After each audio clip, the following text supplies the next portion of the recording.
Welcome. Today we're going to explore the question, if everyone is in debt, who wins? Let's get started. Today, almost every country in the world is carrying a massive debt burden. The United States owes more than $38 trillion, the European Union around $14 trillion, and Japan nearly $9 trillion.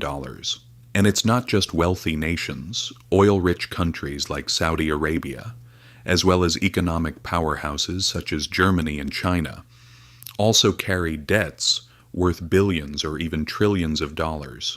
So naturally, one question comes to mind. If everyone is in debt, who is actually owed all this money? At first glance, you might think of the United States, major banks, or wealthy investors. But the reality is far more complicated than it seems. The world isn't indebted to a single country or one specific institution. Countries support one another financially. Banks provide loans to governments. Central banks purchase government bonds, and investment funds finance these debts. In short, money keeps circulating within the same financial system. In a way, the world continues to exist while owing money to the very financial system it has created. This system isn't something that emerged recently. Its origins date back to 1694.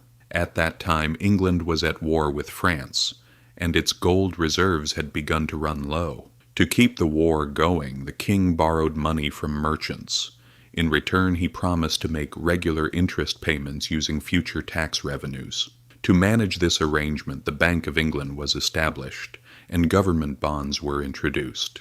The foundations of the modern financial system we use today were laid during that period.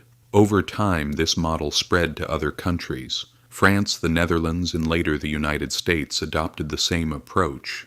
From that point on, being a powerful nation was no longer just about being wealthy. It was about being able to borrow money with credibility. In earlier centuries, nations expanded their wealth by conquering land. Later, they began raising capital by issuing government bonds to investors. As a result, battlefields gradually gave way to financial markets and balance sheets. Today, most government debt isn't owed directly to ordinary citizens. Instead, it is held by banks, investment firms, insurance companies, and other countries.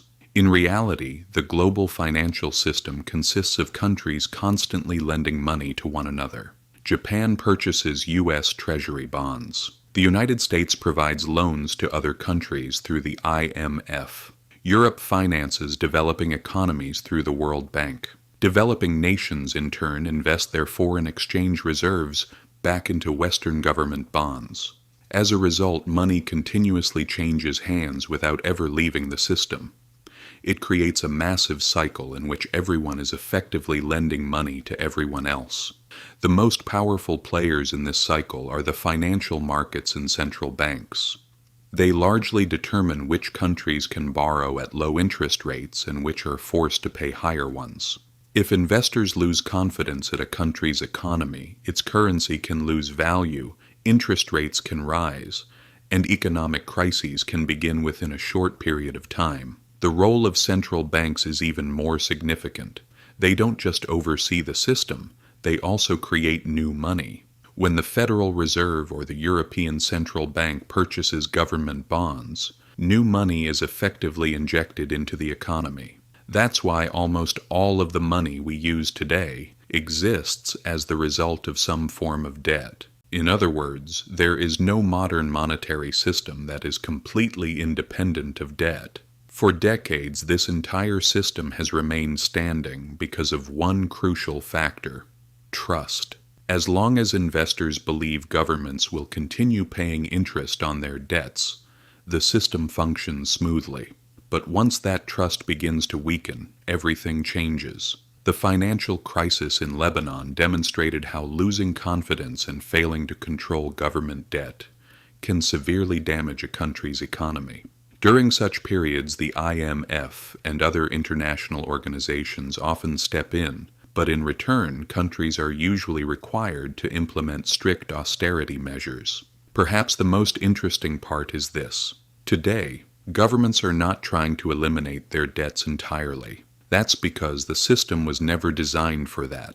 Old debt is continuously replaced with new debt, and the process never really stops. In economics, this is known as refinancing. Since government bonds are considered among the safest investment assets, nearly everyone involved wants this cycle to continue. As surprising as it may sound, if a major economy like the United States were to completely pay off all of its debt one day, it could actually trigger a serious global economic crisis. Banks and investment funds would lose some of their safest assets. The amount of money circulating in the economy would decline, and economic activity could slow dramatically. That's why the system isn't built on eliminating debt. It depends on debt continuing to grow steadily and under control. However, this system doesn't benefit everyone equally. The interest governments pay becomes income for major investors and financial institutions, while a significant portion of that interest is ultimately funded through taxpayers' money. In other words, debt isn't just money moving between governments. It also contributes to the transfer of wealth between different groups in society. As global debt continues to rise, economic inequality often grows alongside it. In conclusion, today's global economy is built on debt. Governments borrow money, banks finance that borrowing, central banks create new money, and investors earn returns from the system. The line between debtor and creditor becomes increasingly blurred. In reality, everyone becomes part of the same financial structure. The single most important factor keeping this enormous system alive is trust. As long as that trust remains, the economy continues to function. But if confidence is ever seriously shaken, it may become much clearer that the global financial system has long been built upon promises that are difficult to fulfill. If you enjoyed this video, don't forget to like, subscribe, and see you in the next one.